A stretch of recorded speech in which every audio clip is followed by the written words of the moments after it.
Hello and welcome to Storylines, the women's cricket podcast. I'm Nikki Chaudhuri and I'm joined by my lovely, lovely co-host Melissa Story.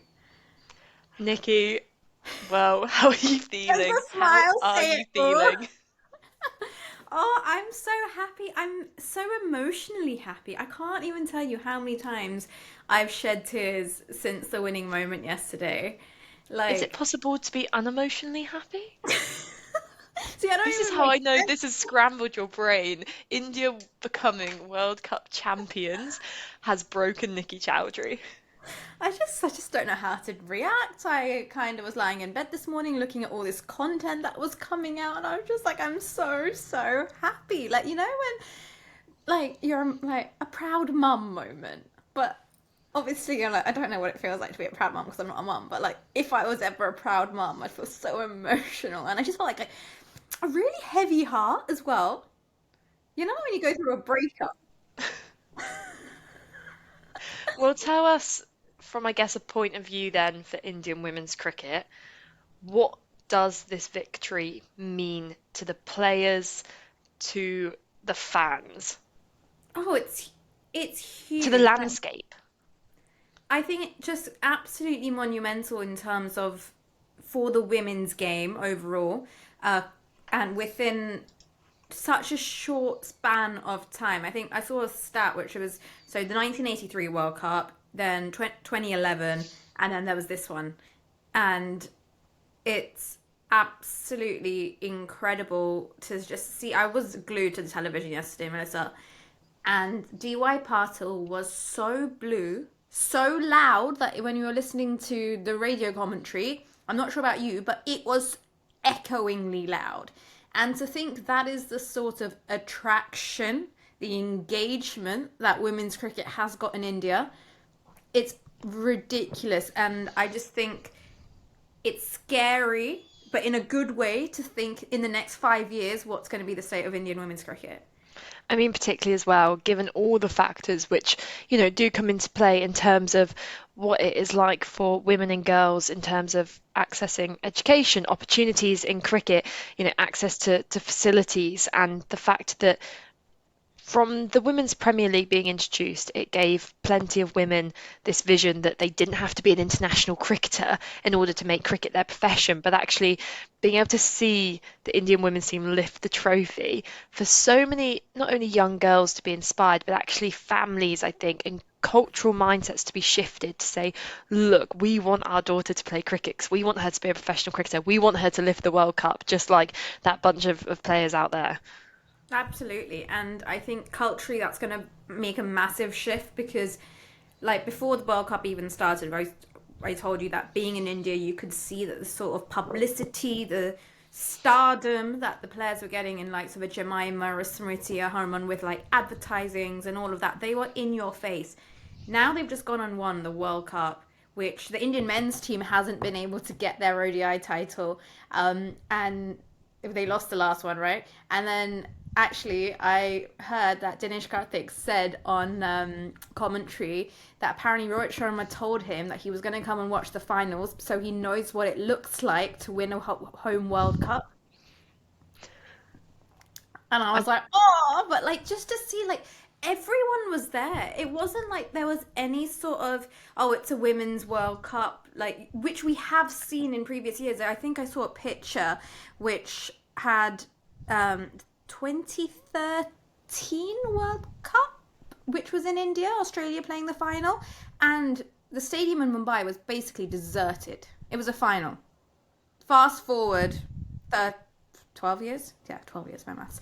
It's a completely different story, and just also to see the likes of your Mitali Raj, your Julian Goswami, your Rima Malhotras, everyone there, and the celebrations, you could just see what it meant to them. And I think especially for Mitali, like, she started the path. I think she started paving that path, and she really got things going. And for her to be there and actually see her dream come to life on home soil, like, I was an emotional wreck, and I'm just so happy. I don't have any more words, but it was such a good game. It wasn't one-sided, and I think if we had to talk about the details, which I'm like, which I know we will, but for as long as Laura Wolvaardt was out there in the middle during that chase, it was pretty much what 56, like 40, 60%, 50-50. There was like, it was very, very close.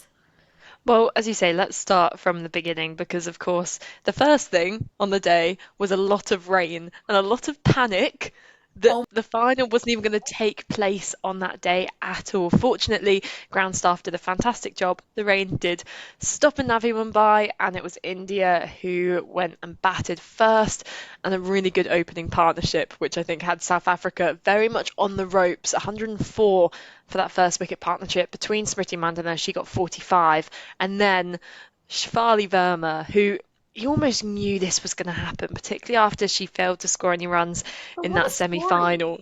What a I mean, story. And I think, 21 years old. yeah, it's just phenomenal. And for her to go out there, score that half, pick up those two wickets. And I think everyone knew that having Shafali Verma bowl was a complete gamble, but they needed to do something to break that partnership. And just the day before in the semi final, I was watching the Indian stream on Star Sports, and Anjum Chopra was like, I think Shafali should just stick to bowling in the nets. Like, it's great that she wants to bowl, but I think if India have to toss her the ball, then there's trouble. And you could say there was trouble because no one was getting that breakthrough. But look what she did. Second ball of her first over goes in and gets the wicket. And I think everyone was just like, oh my God, this worked. Well, let's go back to the batting innings first, please. I'm going to try and keep this as chronological as possible, but I appreciate as Oh, well. oh, We are very sorry. excited. Yes, I just got excited by Shafali Verma. I'm It's, sorry. you know what? Everyone gets excited by Shafali Verma because she did the classic thing. She struck the ball at over 100 and just propelled India to this really good start. There was that wobble in the middle though, where they lost wickets. They were 166 for two, then 171 for three, and South Africa had a bit of a look in. And actually, for that final segment of India's batting innings, South Africa really pulled it back, and actually it was Deepti who has been remarkable this competition, and we'll go on to talk about her 5 wickets in just a bit. But I think this is her what her third half century now, her fourth. I can't even keep count. And I know she doesn't capture the headlines because she is an unassuming player. I think she's just one of those players who gets the job done. She bowls her middle overs, she bats sensibly, she doesn't come out with all these fireworks, but she has been such a valuable contributor across this World Cup for India. And scoring that 58 runner ball, it did get India closer to that 300 mark, 298 for 7, their final score. I think a lot of the agreement was that there was probably a few runs left out there from an Indian point of view, but actually that the surface wasn't quite as true as that one used in their semi-final against Australia. So actually a score around 300 was probably similar to a score around 350 in that semi-final. Yeah, no, completely agree because it wasn't as trustworthy, but the way they pulled it back, especially as you said, the Ghosh as well. Like she has just really just been fantastic. She's gone in and she plays those quick cameos that really change the dynamics of a game in such a short period of time. Like give Richa Ghosh like 5 overs out in the middle and it completely changes it. And I think that's exactly what happened yesterday. And there was one where I think it was Marizanne Kapp must have bowled what probably was a Yorker, and somehow Richa Ghosh lofted the ball over extra cover. And there are not many players, I would say, who are capable of playing that shot, let alone playing it consistently. And I would always say staggering how quickly Richa Ghosh has developed as a player because everyone knew she was capable of that power hitting side. But I think what's crept into her game these last 2 years is that ability to assess the situation just that little bit more and go, well, not every single ball has to try and go for six, but where are my strengths? Where, if she bowls it in that area, then I'm going for it. But besides that, there's still ways which her game will improve and develop inevitably in terms of rotation of the strike, and the more she bats with different players like Jemima Rodriguez and Amanjot Kaur almost and Deepti herself, then that will come into her game. But for now, when she comes in that kind of final 10 overs position, she's so dangerous. And I mean, the South African bowlers, 3 wickets for Ayabonga Kaka, 1 wicket for Nonkululeko Mlaba, who I think probably didn't quite get as much assistance from the pitch as they would have hoped, because on these better batting tracks, I think some spinners have adapted by just bowling that little bit quicker and skidding the ball on. I think Mlaba's approach is to bowl that little bit slower, which has benefited her across the competition on those turning wickets. Not so much, but she still did really well nonetheless, because she went at under fives. And then, you had Chloe Trowan as well, Nadine de Klerk both pick up a wicket each. So I mean, when it got to the halfway stage, Nikki, I was thinking, I think South Africa could chase this down, dependent on how their opening partnership goes, which is in a complete contrast to when, in that first semi-final, England played South Africa, and I went, England's not chasing this down whatsoever. Yeah, And I don't know completely. whether that's a mindset thing, like, because I considered South Africa would have a better mindset about the chase than England had in their semi-final. Yeah, 100%. I completely agree. I think the way South Africa build their innings in terms of going about a chase is very well calculated. And especially with the scores in sight. Like, for example, in that semi final, England already kind of looked a little bit on the back foot that in that first over. Yes, they lost those 2 wickets, but you could kind of see the trickle down effect, and it it just it just seems that, like you mentioned, that South Africa are just a lot more confident with the bat when it comes to chasing, and that obviously really goes down to the fact that they're being led by Laura Wolvaardt. She's scored over 500 runs in this World Cup. Like, I'm That's sorry, the that is most for any player, isn't it, in it any is. It's women's World Cup? ridiculous. And she scored 100 in the semi final. She scored 100 in the World Cup final. She's 26 years old, and she just bats like a boss. Did you see the videos from within the stadium at Navi Mumbai when she went to go uh, get interviewed and everyone was chanting her name and kind I of saying, saw "Well that. played, Laura, Well well played, played." Laura. And I just thought, from a fan's point of view, how lovely is that? Or and like from like her point of view as well, to think that she's done something so special that the fans of the opposition side have made it a point that whilst they're collecting their medals and doing those handshakes and all those formalities, they've taken a moment of their time out to congratulate her, because she's just been so fantastic. And you don't see it that often, and especially now with the publicity this World Cup is staged for the women's game. It's brilliant to see, and I just thought, you know what, this is such a life-changing World Cup, I think, for life-changing, yeah, for the women's game. It's I'm so excited just to see how this all develops. And like we spoke in the last episode, yes, South Africa couldn't quite cross the line, but they have shown so much fight, so much grit, so much determination that Cricket South Africa really need to make sure they back these girls, because who knows, come next World Cup, it could be them with the trophy. And that's probably where the element for South Africa not enabling them to get over the line, I would say, in terms of their consistent contributions down the order. And when you look at their side, there is still probably a few weaker points. In contrast to India, where I would say across the competition, they by no means had a smooth sailing journey, but they had consistent contributions down the order. But for example, Annika Bosch, who was out for a six-ball duck in this World Cup final, she's only scored Oh, and then she had Pam 35 runs Maresfield. across this competition. And that's your number three slot as well, bear in mind. So, you want someone who's able to churn out those runs. I think a really instrumental moment, or is that right? We did this in the last episode as instrumental word. Yeah, We've we got to we stop we using these established words. that instrumental's a word, and if it isn't, it is now. So I mean, I thought a huge moment was that run out from Amanjot Kaur of Tasman Brits, because we spoke about how ridiculous. important that opening partnership was. Absolutely. Just, I think overall, India in the field yesterday, they were electric. They, compared to the mishaps that they had in the semi final, and my goodness, did they have a few mishaps? Like, it did look a bit village at times. They literally bounced back in the field yesterday, and it was the amount of times the commentators kept praising the levels of the fielding.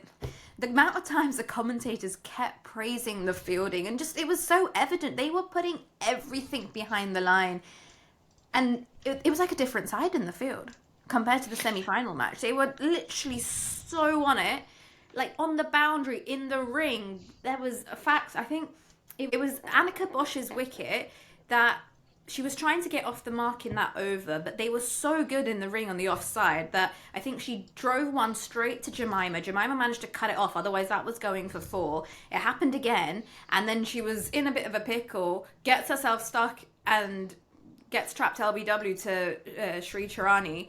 But it was just the intensity that they created led to all like those wickets falling, and you could just see the pressure and how they were getting into the faces of the South Africans.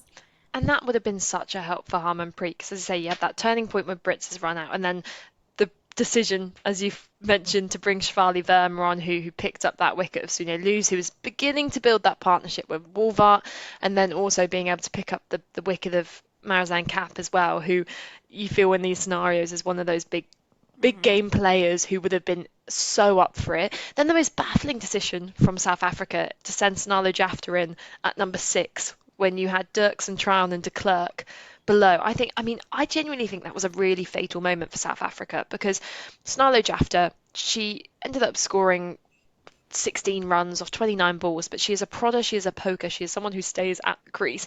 When you've got one of the best strikers in the tournament in de Klerk, one of the best strikers in the game in Trown, a really exciting youngster in Dirksen who ended up hitting 35 off 37 balls. And by Jafta going in at 6, for me, it put so much pressure on the rest of the chase. She was striking at 55, and actually the required run rate for South Africa was just going up and up and up, and it was too much pressure for Wolvaardt. Wolvaardt was deprived of the strike as well, which I think interrupted her flow just that bit as well. And I don't know whether there'll be some reflection from South Africa, but I really do think that decision was fatal, and it allowed Deepti then to come in and do what she does best, which actually bowl that fuller length, bowl those Yorkers, and really just begin to squeeze. And with the pressure mounting and mounting and mounting, in the end, eventually Wolvaardt dismissed by Deep for 101. What a moment that was. Again, for Amanjot Kaur, taking that catch on the boundary, juggling that catch on the boundary. I was like, my heart was in my mouth at that point. I was like, oh my god! And that was the match. I think that would be the match-winning catch. It had to be, because they needed to get Laura Wolvaardt out, like back in the dugout, and she wasn't looking like she was going to give it away. And thank goodness Amanjot Kaur could keep hold of that. Well, she could try in the circus as well, because she's good at juggling. And it's such a nice, heartwarming story for Amanjot Kaur as well, with her dad really pushing her to play cricket, and making sure he did everything in his power to be able to get her to training and get her into facilities. So a really nice story there. But I mean, final moments.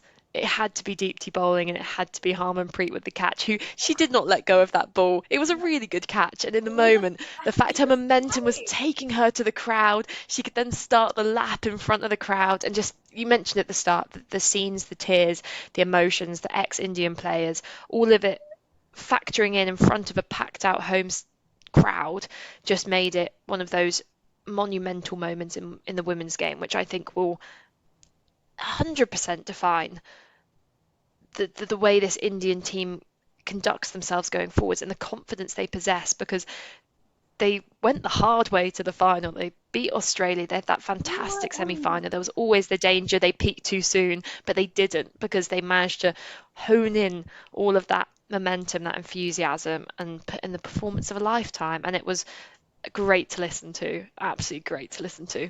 Yeah, and they were on the verge. This is a side that was on the verge of being knocked out of their own World Cup, right? Three back-to-back losses. How do you get back? Just about managed to qualify, secured the position at fourth on the table, beat Australia in a game that I don't think you could have even imagined, and then managed to get that World Cup on home soil. And I think, as Mitali Raj put out on social media, like, so much credit to the BCCI as well. And when Jay Shah was head of the BCCI, the amount of support and investment that he's provided to women's cricket, and then he was of course now he leads the ICC in handing over that trophy, but to really invest in the domestic structure, bring in the WPL, get the domestic structure stronger with India A tours as well, and thriving under 19 pathway, and well, this is the result. And yeah, and I think it was just literally written in the stars, that ending, that catch from Harmanpreet Kaur. You saw what it meant. And actually, really funny story here, Melissa, is because there was a Bollywood movie that came out a good, what, more than 10 years ago now. It's called Chak De India. and it was about hockey, right? And it was the Indian women's hockey team that go on to win the World Cup. And the story is very similar, going through struggles, and they get into the semi-finals against England or something. It was literally, this movie has been replicated in real life with cricket, and also more so because the head coach in that movie had a very similar story to what India's head coach had here. So Amol Mazumdar, for those watching, listening, who don't know, he played for Mumbai in the county state structure in India. I think scored around 11,000, close to 12,000 first class runs. Unlucky to not wear the India jersey. I think he was in and around the squad, but never got to play. But then goes on to lead this side and win the World Cup. And on home soil, he's a Mumbai boy, and this is exactly the same thing that happened in the movie, and even more creepy or spooky. It's in the movie. The day that they won the World Cup in the hockey match was the 2nd of November. What was the date yesterday? 2nd of November. It was crazy. I was like, this was like written, but it was just, oh, I would happily watch that match again from the start, not in highlights, but with ball by ball. Don't worry, because every time there is a rain delay for the next 4 years, highlights of that game will be being played on TV. So you can watch it. You'll be sick of it in 4 years' time, Nikki. I can guarantee you. On that note, we will do a bit more of a World Cup post-mortem, particularly from an England point of view, in a coming episode. But for now, thank you so much for tuning in for these World Cup episodes. We've had a lot of fun, and Nikki, I am incredibly delighted for India. I'm incredibly delighted for you because I love seeing you happy, and you were so happy yesterday. It was great. Thank you so much for listening. Bye. Bye.